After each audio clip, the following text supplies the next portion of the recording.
Hello and welcome back to the Freedom Revamped podcast. We are so excited that you have chosen to listen to us today, and we have quite the topic to discuss. But before we go any further, let's go ahead and introduce our guest for today, Ashleigh. Ashleigh, say hello to everyone. Hello, everybody. Happy to be here today. Awesome. We are happy to have you. Ashleigh, can you please share with everyone who you are and what you do? Yes. So my name is Ashleigh Owens, and by day, I am a technology consultant. I've been doing that for about 6 or 7 years now. And then for the rest of the day, all day, I am a mental health advocate. I write about my own personal mental health experiences over on my blog. And then I post about mental health very regularly on my personal Instagram. I don't know if we'll link that into the podcast, but yeah, so that's what I do. Very big on mental health, especially talking about it in the Black community because it is very stigmatized. And I'm just doing my part to, decrease that stigma that we have in our community. I love that, and we appreciate your efforts toward doing so as well. Thank you. So, who better than a mental health advocate to be on the show today as we discuss mental health? So our topic for today is, you want to talk about it? Let's discuss mental health.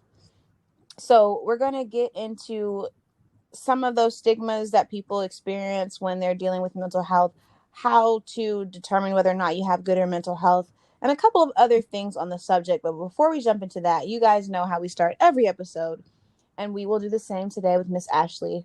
Ashleigh, the people want to know, how do you define freedom? All right. How do I define freedom? Freedom is one of those words that's hard to describe without using the word, because I want to say, oh, I describe freedom as being free because that's what it is. But for people who don't know what free means, I define freedom as just being able.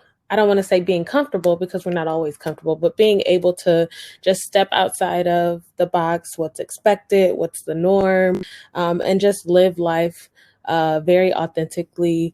I was about to say very freely, just basically like authentic living, even if that looks different than what's accepted and what's the norm. So that's what freedom is to me. Absolutely. And based on that definition, our founder talks about this concept of practicing freedom. So she says it's not just something that we acquire, it's something that we practice. Mm-hmm. So with that being said, how do you go about practicing freedom on a daily or weekly basis? So, a way that I go about practicing freedom, I definitely have to say now more than ever, advocating for myself in whatever way that is. So, especially with having a newborn, if it's like, hey, I can't wake up tonight, I just really need to sleep.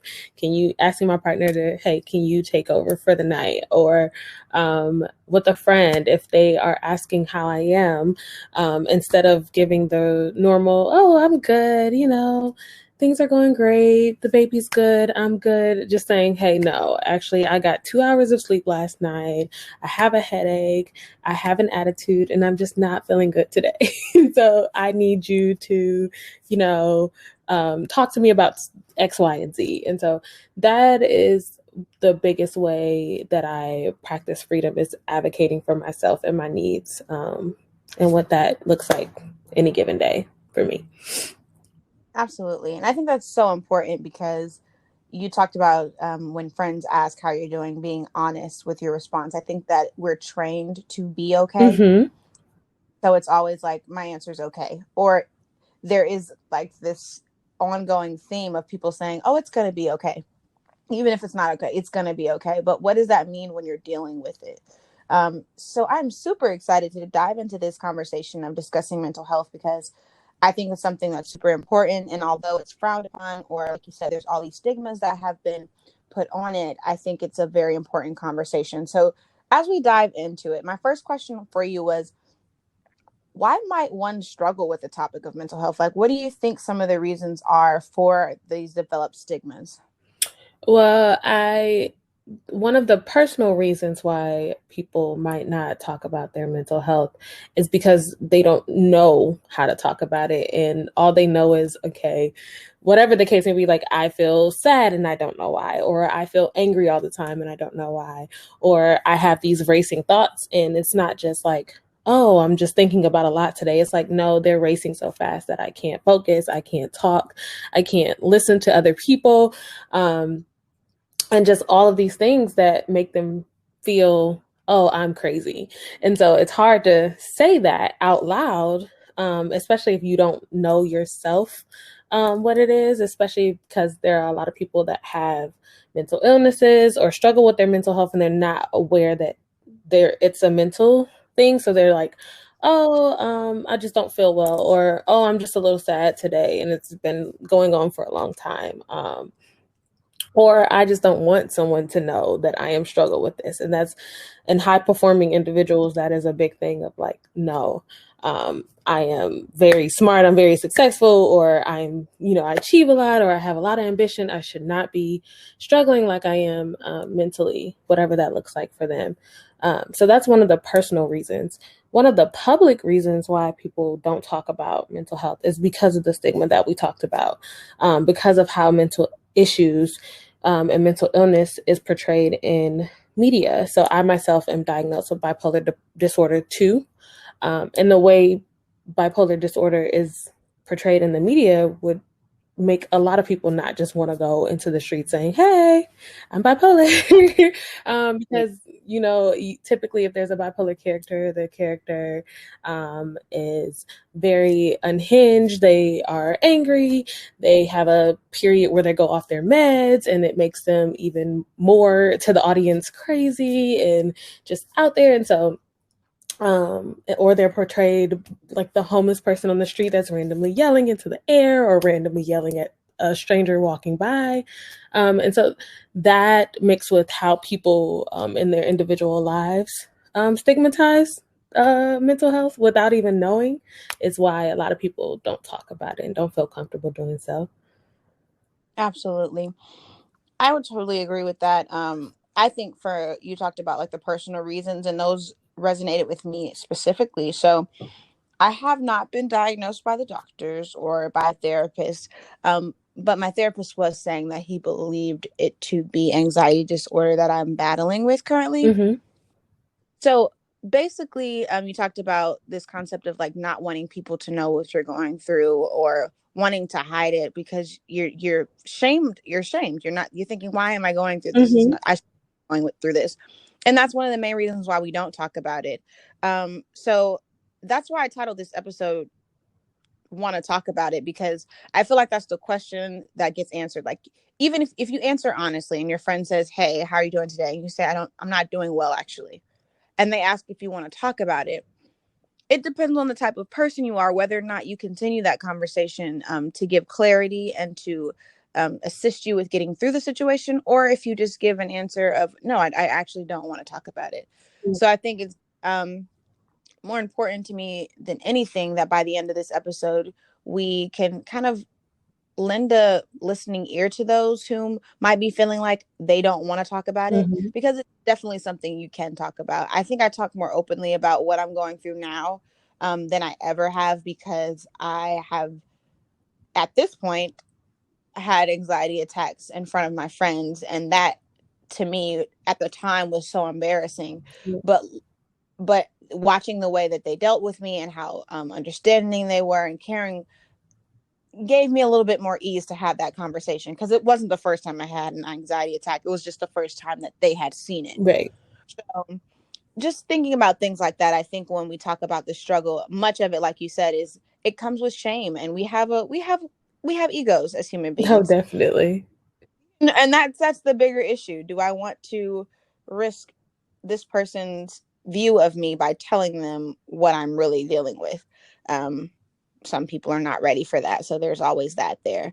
But just to kind of segue into the next question, how can you determine whether or not you're in a good mental space or if you're in a bad space? Because I think that's another thing, like recognizing those things. You talked a little bit about earlier, whether or not someone might be feeling like, oh, I'm having these thoughts and it's just me, I'm just thinking a lot, or is it something more to it, or I'm feeling sick, is there something more to it? How do we determine, or what are some signs we might be able to pick up on to determine what's going on with our mental health?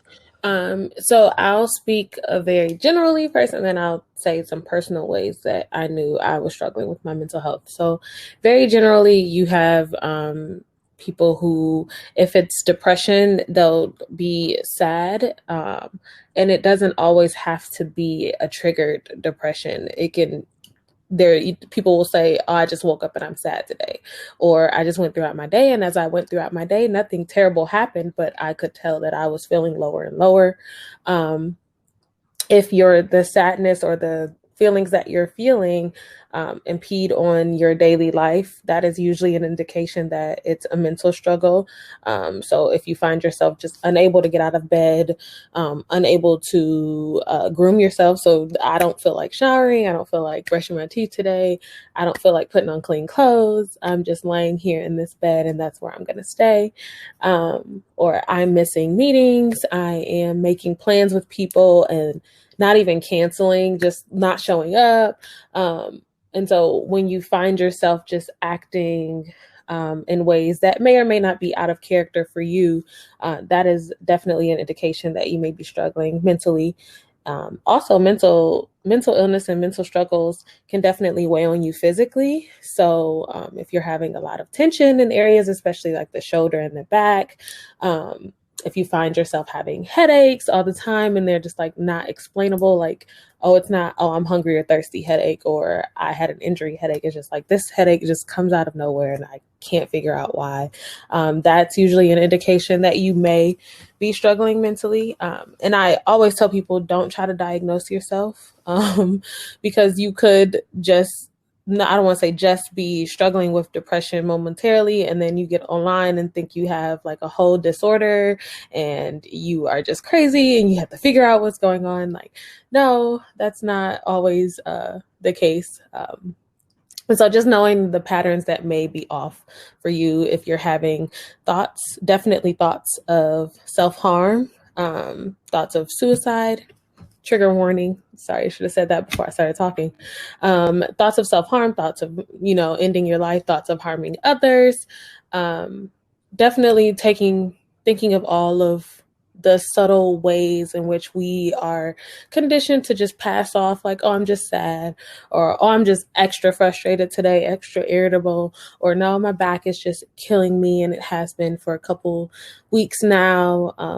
There are a lot of different signs that you can tell that aren't just boom in your face, I'm hearing voices, or I'm seeing things that aren't there, because those are definitely signs. And those are major signs, because those are the, I don't want to further stigmatize mental illness, but those are the more extreme cases of mental illness, when you're hearing voices, you're seeing things that others can't see, or you're not sure is there. You're having thoughts, especially in some cases, either very grandiose thoughts or very dark thoughts, about harm for yourself or others, or just about life, period. And then personally, what I recognize in myself is I struggle with depression as early as the age of 12. Of course, I didn't have the language at the age of 12 to say, hey, I'm depressed and mentally ill. I just knew that I was, sad all the time. And it wasn't just because I had a bad day, or because I was mad at something, or because I failed the test, or someone was mean to me. I was like, no, I just woke up today and I'm really sad and I want to stay in bed and I want to cry and I don't know why. And so that was the biggest indicator for me. I was in cycles of depression. And it wasn't always, more often than not, it wasn't triggered. And so I keep honing in on that, because a lot of people don't get the treatment that they need, because they just don't recognize that they're struggling, and that depression or mental illness doesn't have to be a trigger. Things can trigger depression and mental illness manifesting, but there doesn't always have to be a trigger. And that's one of the things that makes people very shameful or feel very guilty for struggling mentally, because sometimes it may seem like it comes out of nowhere. So there can be days or weeks where I'm just great.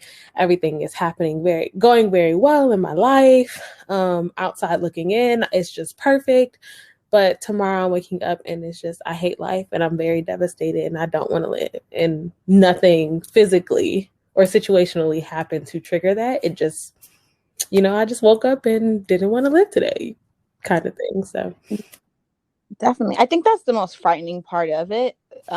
For me, was like not knowing how to explain it. It's tricky to communicate to those around you. So we talk about discussing mental health, but sometimes you don't have the words to explain what's going on or how you're feeling, and that's the definitely. hard part about it. I think when I got to the place of like not understanding what was going on or why I was feeling the way I was feeling and no longer being able to slow my thoughts down, I was like, wow, because much of it I think was onset of adulthood. I graduated college. I'm having post-college depression. That's the best way to put it. Because I'm battling with where I want to be, who I am, what's next, and a lot of that brought on stress, which then caused my brain to do a switch. And it's really crazy to hear you explain these general ways in which we can recognize and being able to relate to them. There were many days where I would wake up and be like, I don't want to get up today. I just want to stay here. I don't have an explanation. I just don't want to go. Like, I don't want to do anything, or just turning my friends down for things that they wanted to do because I just didn't have the mental capacity to do it. Noticing that sometimes being around people made me a little bit more anxious than I had been before, because now a lot of that energy or whatever they're doing is like rubbing off on it or affecting me, because I'm an empath. So I take on and sometimes I have to be careful to, like, because empaths are often referred to as a sponge, sometimes you have to wring that sponge back out. Because it can absorb all of that, and then you're carrying it around and it gets heavy. So I think that was something for me that I had to shift. And I think you know yourself more than anything. So I've spoken to others on episodes about self-awareness and about self-care. And we talked a lot about self-check-ins, which brings me to my next question about having mental health check-ins. Like, I think it's very important that you check in with yourself so you can be clear on what's not normal or what feels different. And then that way you know, okay, something is going on. And it ultimately can help you give a little bit more of an explanation to a professional if you're seeking professional help, or to a family or friend. So as far as the next question, just to bring all that back into fruition, what are some ways to perform a mental check-in, or what are some ways that you've personally performed mental check-ins just to make sure, okay, am I feeling any different? Am I feeling any progress? Or am I like just understanding like where you are today? Like, how does Ashleigh feel today? Yeah, so one of the ways I perform a mental check-in is looking back at my journal, especially if I'm in the midst of either a depressive episode or a manic episode, or I feel one coming on. A lot of times I can look back at my journal if I've been journaling regularly and say, oh, okay, for the last couple of weeks or so, I can tell within my writing, either I've said specifically, I feel blank, or I am thinking blank. I can look at just the topic that I'm talking about, or the tone of my writing, or even sometimes looking at how I'm writing. So when I'm very manic or up and just, the thoughts are just racing, my writing is sloppier because I'm just like, I'm trying to race my thoughts as I'm writing, like, wait, slow down.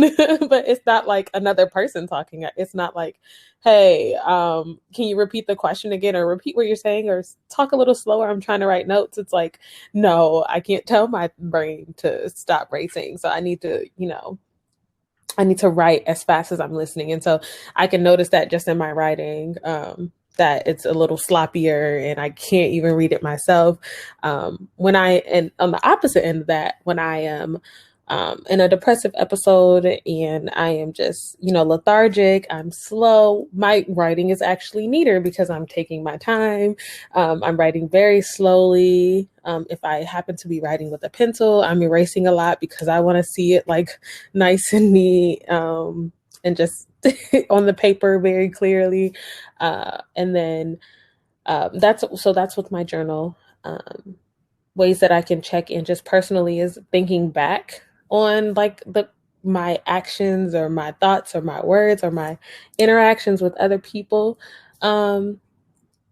recently and saying, hey, have I been a little more irritable lately? Have like someone just saying, hey, how are you? And that just made me so annoyed. Like, why is that happening right now? That's happened actually a couple times this week. Or hey, I popped off a little quicker than what I would have normally done before. And so that's an indication that, something more is going on that I need to be paying attention to, or I maybe need to bring up with my therapist or my psychiatrist. Especially now because I have recently started a new mood stabilizer. And so I really have to be cognizant of, and check in mentally of things that are happening because I need to, track if the medication is working or if it's affecting me in ways that it shouldn't. And then lastly, a way to do a mental check-in is if you have, which is harder because we're in a pandemic, and a lot of people are not seeing their loved ones as much. But if you have someone or someones who you are around enough that they can be like, hey, for the last week I've noticed you haven't been getting up out of bed until the middle of the day. Or I've noticed that you're a little more snarky. Like my partner is quick to tell me, like, you've been mean. And I'm like, oh, I haven't even noticed that, I've been snappy for no reason for this past week.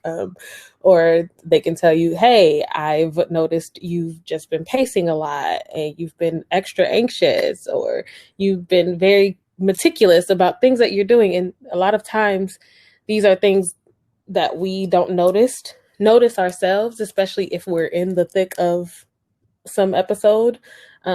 Someone else outside of us being able to recognize, like, hey, something's not right. Just in the same fashion of like when you're trying to lose weight, you see and look at your body every day, so you don't really notice. The scale has said that you've lost 5 or 10 pounds, but looking at yourself, you don't think you notice until someone's like, hey, you're getting smaller. And you're like, oh, okay, it is working. So that's the same way mentally. Someone outside of yourself can say, hey, I've noticed XYZ about you lately. And is something going on? Or if they're aware that you struggle, they can say, hey, maybe you need to, check in with your therapist or however you are dealing with your mental health right now. So. Awesome. That just actually brought up another question for me. And you can answer it if comfortable. You talked about having, friends and family or people that we're around often assisting us with that process. How did you feel about inviting them in to assist you or just to observe your behavior and things like that as an as a tool, like towards your bettering your mental health? So very early on, it wasn't intentional. It was just, friends who really cared about me or loved me enough to say, hey, this is not right. Or, hey, when you snapped earlier, that just wasn't you, or that wasn't, how you normally react. Or, hey, I have a tendency to just fall back when I'm in the thick of a depressive episode because I just don't want to bring others down or feel like, oh, they're sick of me struggling and talking about how much I struggle. I'm just not, whatever. And so I have people who say, hey, I haven't heard from you in a while, or I'm very active on social media. So if I just stop posting, I will have a bunch of people in my inbox, my text messages or my emails like, hey, just checking in, haven't seen you in a while or haven't heard from you in a while. And so very early on, that was unintentional people coming to you and saying, hey, I'm noticing this. But when I was intentional about it, it was because I realized that sometimes I can be insufferable when I am suffering. to others. So if that's in the form of me being just mean or snappy, I'm not outright mean, but like you saying something to me and my tone is just a little bit off where it doesn't need to be, or I'm snapping about something that doesn't, need to be snapped about. Um, or just being, like you said, you've had anxiety attacks in front of your friends. I am a crier, so I could just be sitting on the couch and start crying, and that's something that you can't hide from people around you. So when someone is like, "Oh, why are you crying?" or "Why are you sad?" you can't just say, "Oh, I'm okay." You're like, no, you're clearly not okay. You are crying, and so even though I will still try to just be like, no, I definitely, I am, none of the things that I am saying, do I execute perfectly, because there are definitely still some times where I will be sitting there crying and you're like, what's wrong? Why are you sad? And I'm like, no reason. It's like, no, actually, there's 100 reasons, and I can't really list them out right now because I'm trying to sort through them myself. But yeah, so um, that is how I know that I have to let people in, because it affects, how I interact with them, and I don't want a miscommunication or misinterpreting something I did or said, if they already have the prior knowledge that I may or may not be, struggling with my mental health in that moment. And so it's a way for them not to either take it personally or know, hey, I know that this is when I need to fall back for myself so that I don't pop off back at you, or I don't you or something like that. And so I know not a lot of people are comfortable with letting people in their immediate space, because I've talked to people where they're like, hey, I have bipolar disorder and nobody knows it but me and now you, because I'm telling you. My mom doesn't know it, my roommates don't know it. And in those cases, it's hard for people to, know how to support you in the moments where you'll need that support if they don't know themselves. And not everyone needs to know your, intimate business or your private business, but sometimes it is best to have those people, just who, maybe a select few, who you don't have to, spill your guts to, but hey, I'm struggling, or hey, I've been diagnosed with, or I've been thinking this, just letting you know so that, you can support me in whatever way you can, or outright telling people how you need the support. And so, yeah, that's how I check in with people and how I've established that. awesome. I definitely think that that's important, because it's very easy to have those things affect your relationships if you don't find ways to, well, find out what's best for you. Sometimes that's the inclusion of others. Sometimes it's, waiting till you get a good sense of what's going on for yourself and then including them. But whatever the case may be, I definitely feel like it's been beneficial to have people who are aware of what's going on, so that when things happen, like me having my anxiety attack in front of my friends, it Mm-hmm. was clear, okay, this is what she had been talking about Right. in person. Now I see it. Now I'm experiencing it with her. So that's something that I think is super effective in making it just a little bit, it gives a little bit more ease, because sometimes that secret is, it could be an extra weight on the fact that you're already battling Mm-hmm. with the mental health.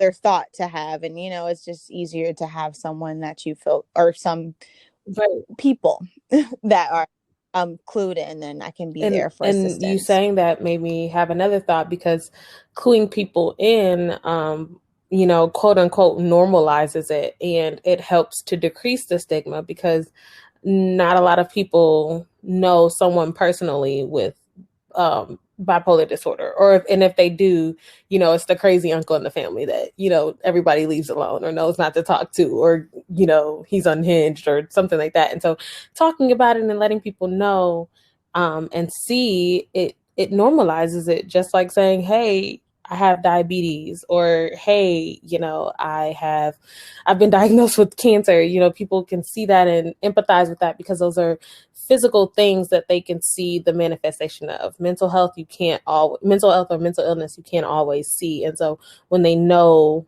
oh, I have a friend or a sister or a cousin who I see living with this, that I had all these preconceived notions about, because I didn't have it in my immediate, perception, definitely helps with decreasing the stigma around it as well, and normalizing it. Definitely. I think it's super important to do that, to normalize it so that the conversation can be had and more research can be Mm-hmm. done on how to assist those who are struggling with it. Because I think the bigger thing now that we have so much access to social media, things that I've found to be beneficial is there's tons of Instagram pages or people repost TikToks that are talking about Mm-hmm. coping with anxiety. And I'm like, oh, wow, this is helpful. Or just seeing that there are thousands of other people following a page who are probably experiencing the same things I am or who are understanding of the situation that I'm in, and commenting underneath with their Mm-hmm. coping mechanisms and things like that. All that's been really helpful. And honestly, it's been comforting to know, like, okay, I'm Right. not alone in this situation. A lot of people have developed these things later and didn't always have them. Or there are people who did have them and weren't, like you mentioned too, not being aware of what it was. So it's also that, like, did I always have this and Mm-hmm. didn't know? Like, and that may or may not be the case, is what has been expressed to me. But just understanding what it is you're feeling and knowing that there Yeah. are others who are feeling it, is something that has brought me more comfort, because you get more understanding from Right. others who are And when experiencing you're it. deep in an episode or you're having racing thoughts about or paranoia about you being the only person that is ever struggling or ever has ever struggled with what you're going through, it does, further, we talked about the shame and guilt. It does further increase the shame and guilt you feel thinking that, like, well, I am the only one ever thinking about this or feeling this way. And so just knowing sometimes that's enough to keep me going is knowing, hey, I don't have the answer today for how I'm feeling, but I know and I see that I am not the only one feeling this way. So it does bring forth a little bit of comfort to say, hey, at least, at the very least, I am not the only somebody dealing with this right now. Absolutely, it's definitely comforting. I find comfort in community. So I mean, that goes back to, whenever you join a community of people who are interested in one thing, whether it be, like, for Mm-hmm. me, I'm an actor, so my acting community, there are people who I can go to who are dealing with the same things I'm dealing with, seeing the same things I'm seeing in the industry, and we can relate. So in the same way, I feel like this is a space that I Mm-hmm. am newly entering, but I have since found people who are experiencing the same things I am and who can give more insight because they might have been dealing with it and have developed more coping mechanisms than I have. And some of their coping mechanisms might translate to my experience. So I found it super helpful to find community or just find people who are well versed. You talked about being a mental health advocate. Mm-hmm. We need more. We need so more. But people who advocate for strong mental health, and let us know Right. that we're deserving of it, because I think understanding that you deserve to be Mm-hmm. strong mentally, you start to internalize that. You're starting to be a little bit more intentional about your growth in that area. And I'm speaking from a place of ignorance, because no, there is not Mm-hmm. necessarily a cure for it. It's definitely an experience, but I think I think there's always something to knowing that there's ways to deal with it if it's something that you're going to live with. And I Yeah. think that's the beauty of it all. So we kind of already touched on one of my other questions about, like, how your experience has been with mental health and how you maintain a good sense of mental health. So we'll move beyond that just to talk about what are some of the benefits of having strong mental health. Like, on those days where you feel like you're in a good mental space, what are some of the benefits that you see in those days as opposed to the days when you might be Yeah, struggling a little bit so the more? benefits of strong mental health is one, just knowing what it is. And so um if it is a more serious diagnosis, I now know that I have bipolar disorder, and so I have more language for what's going on with me. I can look up how to better cope with some of the things that happen when I am struggling, or I can just, like you said, tap into my community of folks who are dealing with this and see how they cope and what they deal with. And so if I don't even have the knowledge of what's going on with me, I can't do those things, and those things lead to me feeling better, even if temporarily. So the first step is just knowing and sometimes that can make you feel less crazy when you're going through an episode and just saying, hey, I know why this is happening right now because my brain is, XYZ. And so just knowing that helps to make you feel a little better so that you do feel less crazy, like, oh my God, I don't know what this is. I don't know why this is happening. Oh no, I know what it is. I may not understand why it's happening, but I know scientifically why it's happening. And before it helped when I did this, or it helps when I talked to this person, or I know I can book an emergency therapy session with either my therapist or my psychiatrist, or I can look into maybe this is a sign that I need to change my dosage. So just having that knowledge of what it is that you may or may not be struggling with is a benefit of having strong mental health for those days when you're not so strong. And then another benefit is we talked about this before too, is to help decrease the stigma around it, because a lot of times the high functioning people who struggle with mental illness may not be the first ones to raise their hand and say, hey, I have anxiety disorder, or hey, I am schizophrenic, or hey, I have bipolar disorder, because they are already seen as high performing or high functioning. And it's just like, no, I am strong. I'm this and that. And so I don't want people to know that I am hearing voices, or I don't want people to know that I am so sad sometimes that I can't even get out of bed. So, excuse me, I lost my train of thought right after I said that. No, You're fine. this is a example of racing thoughts, of saying there's so much going on. And I'm like, I need to say X, Y, Z. I need to make sure I say this and that. And you're like, Yeah. oh wait, Queen of that. Like, slow down, DeShon. Slow down. Like, there's no one else in exactly. this Yes, no, race. that is Slow down. definitely what I need to tell myself sometimes, is like, slow down, take a breather. Because I definitely can talk like super fast and hit 5 different points without taking a breath. And you're like, wait, I don't even know what to address right now because you said too many things that need to be addressed. So let's reel it back. Um, so we were talking about the benefits of a strong mental health. So yes, it helps decrease the stigma when people can see um, different sides of it, because not everybody is going to struggle the same. Not everyone is going to, be the extreme of, stripping butt naked and screaming in the street. That not everyone is going to be that. They may think about doing that, but have, are in touch with reality enough to not do that. Because there are definitely some days when I am thinking an episode of just like, you know what, I understand why that man is yelling in the street right now. Because right now I want to yell at somebody and nobody's here. So I'm going to go out in the street and somebody's going to hear me yelling. I am able to empathize with those who are struggling more intensely than me. And so we also talked about empathy. And that's another benefit of strong mental health, is you yourself being able to empathize with other people who are struggling, and then people around you who may not understand the struggle can then empathize. Because a lot of times outside looking in, mental health may portray itself negatively in ways that may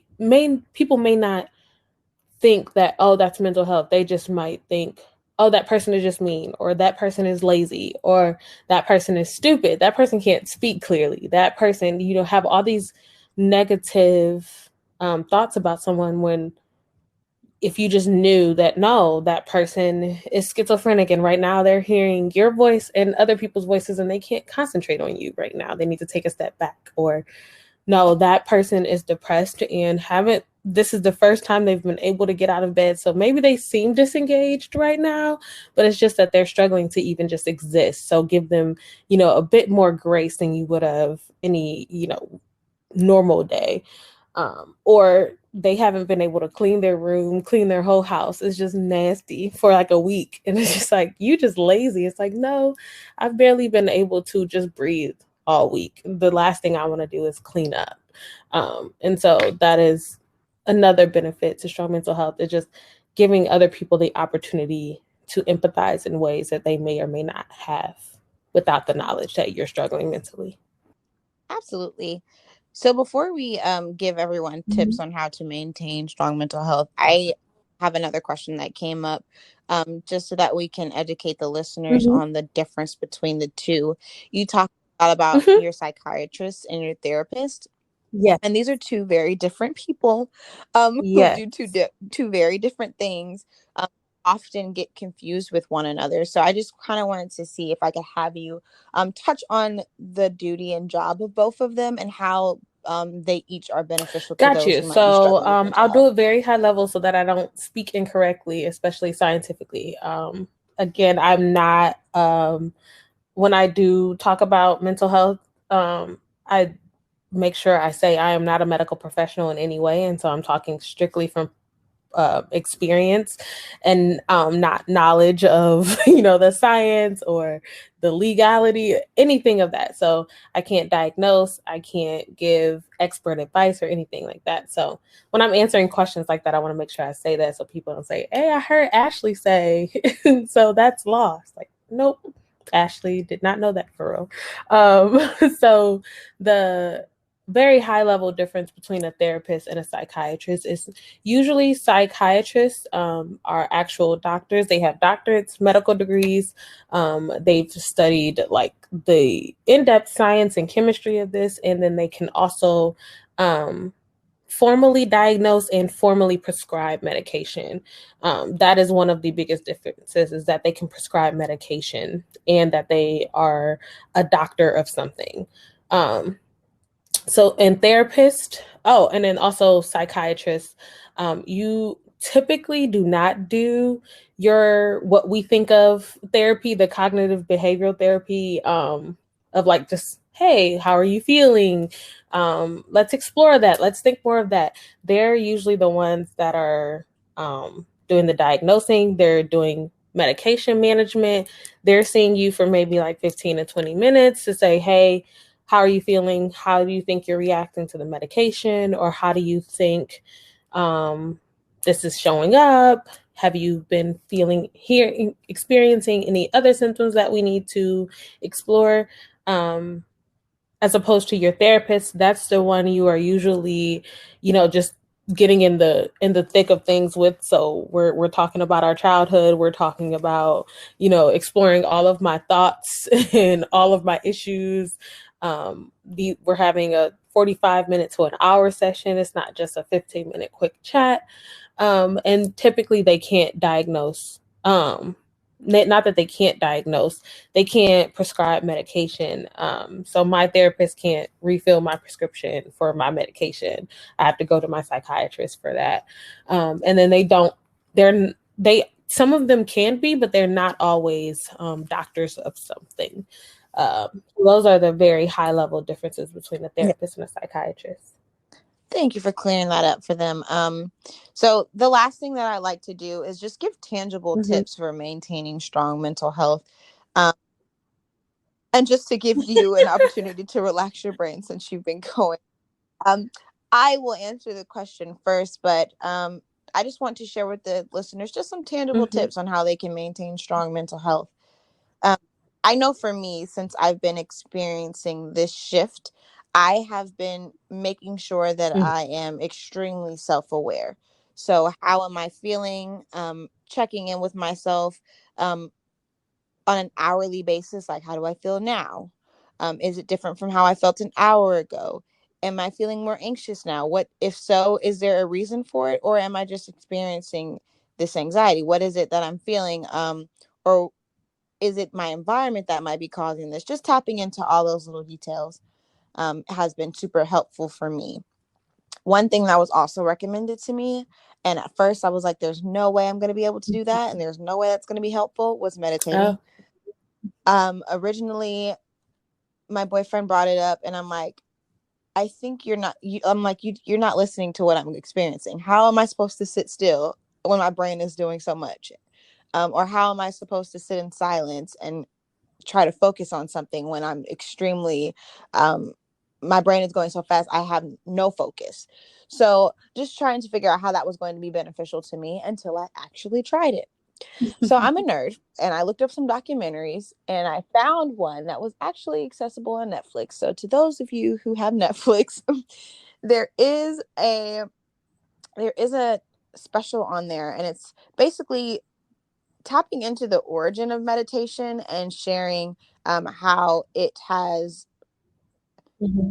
It's from the point of view of a monk. So basically, he talks about his experience with meditation and how it has been helpful for him, and how it tapped into a different sense of focus, and how he was struggling when he first started. And I think that that was something that assisted me. I do not know the title, but when we get it, it will be in the description box, guys. I promise. But having watched that also opened my eyes up, and then it became something that I could actually practice. So for me, it became something that I do on a daily basis on my way from work. So in the morning, I try to, play my music, boost my, giving myself positive energy, music that makes me feel good. I call it my mood music. And I listen to that on my way to work to kind of try to dictate my day. Of course, things can still take a turn. That's the rough patch of struggling with mental illness, but just trying to be intentional about having a positive mental health.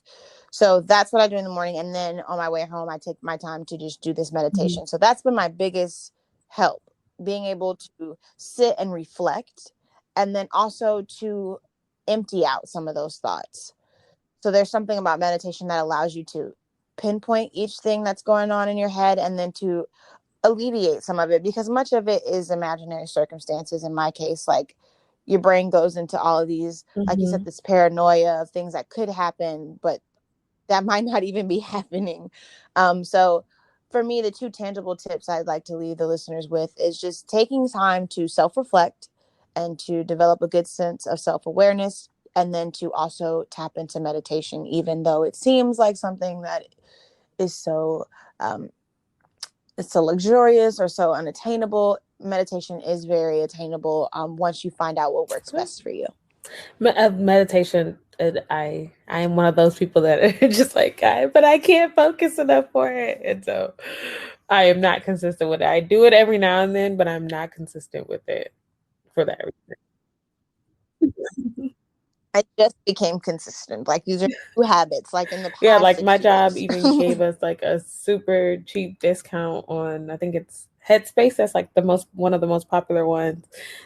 And even for a year, and even then, I Yeah. was like, I can't even sit for 5 minutes and just not think about everything. But I know with time, building it up, you can definitely get better and more consistent with it. But I have that.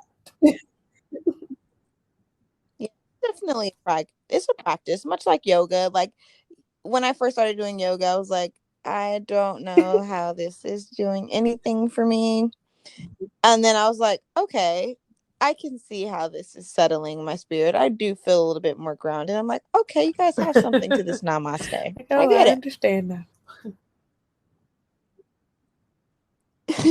Did you have any other tips for maintaining strong Yeah. mental health that you So wanted to leave the listeners with? for the folks who are diagnosed with a mental illness, I would definitely say just making sure you're doing whatever is in your treatment plan, because it's in your treatment plan for a reason.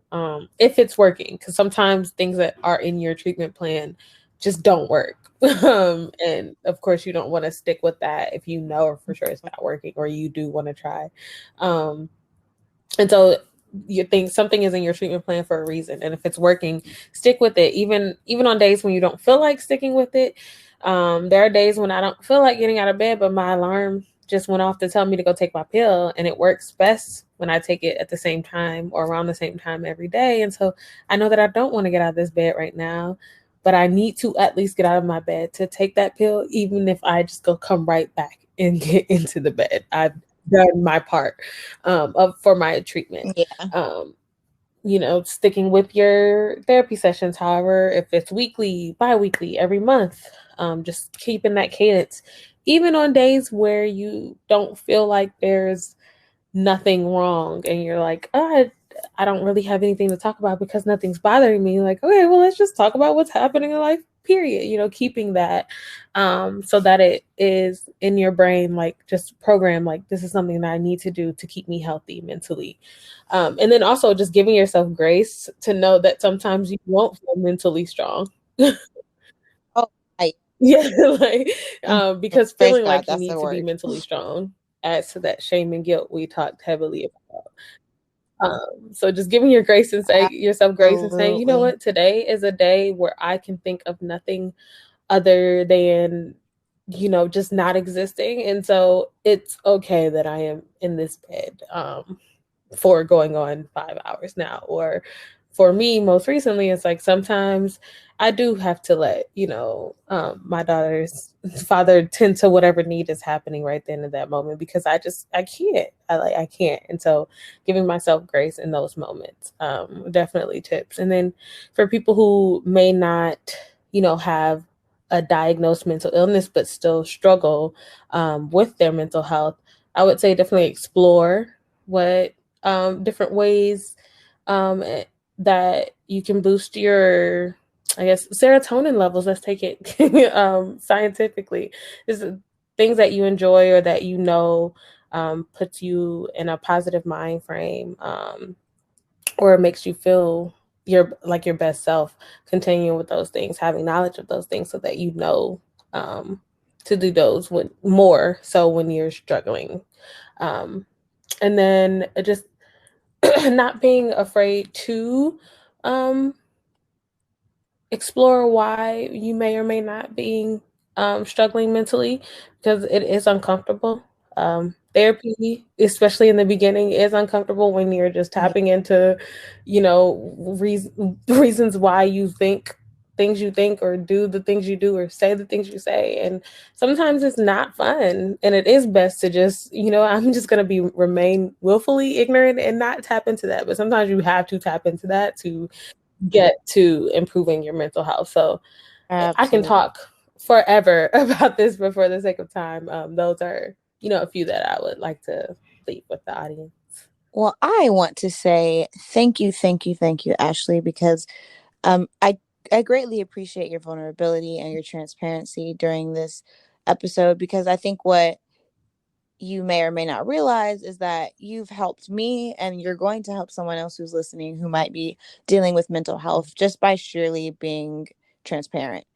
I think the most exciting part about this conversation was one, learning something Mm-hmm. new about some things that I might not have been aware of when it comes to mental health, and two, knowing that for those who might be experiencing these things as well, they have a sense of Mm-hmm. maybe, and this is just me speaking off of assumption, but they might have developed a little sense of I hope confidence to so. have these conversations with their friends and family or with professionals. And because I think, like you said, there is a stigma to it, but it's something so beautiful about being able to open up and hear someone else open up about it and feel a little bit more comfortable. I think for me, one of the biggest parts about Mm-hmm. growing through this journey has been being transparent. I'm super transparent on my social media, so much so that like people are like, "Oh my Mm-hmm. gosh, I can't believe you said that," but I'm going through the same thing. And I'm like, I mean, I just felt like somebody might need to see this. I didn't know who. It wasn't for attention. It's just simply understanding that, this just feels like somebody else might be going through this, and I'm just curious, and I'll share in a healthy manner for myself and Definitely. for those who are watching my social media. But overall, like I said again, I'm super thankful for your transparency and your vulnerability today. Thank you for all of your insight. We also greatly appreciate that you have taken on the title of being a mental health advocate and are making sure that you're advocating for people of color, for women, and for people in general when it comes to mental health. Yes, It's well, thank you. definitely I going to enjoyed be the a blessing to the conversation, world. and thank you again for inviting me on and giving me the platform to speak about this.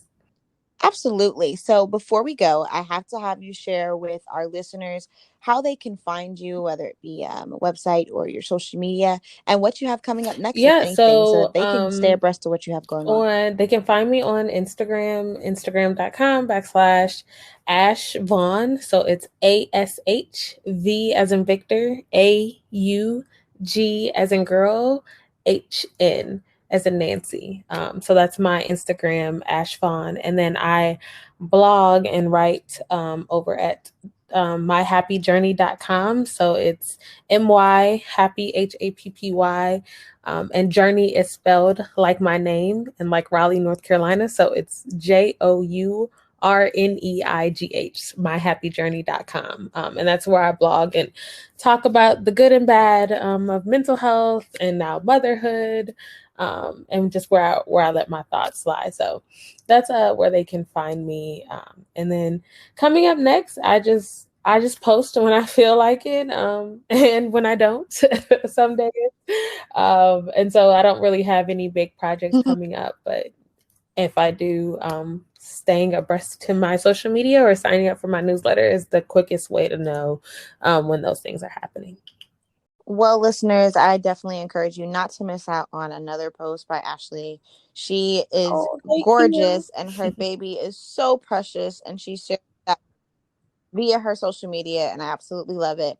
Also, be sure to tap in and go ahead and sign up for that newsletter so you can see all that she has going on. You can see and hear just how informative she can be on the topic of mental health. And it's one of those things where each one teach one. So reaching back and helping one another through this journey is so important. So thank you again, Ashleigh. And to the listeners, we always have just a little piece of homework. Well, I encourage you to go ahead and tap in and do a mental health check-in. Check in with yourself tomorrow. Wake up, see how you're feeling, clock how you're feeling, understand how you're feeling, and give yourself grace. You might not be feeling the best tomorrow, or you might be feeling the best you've ever felt. Whatever it is, make sure that you tap in with that space and find peace with it. We love you, and as always, remember, practice freedom. Take care.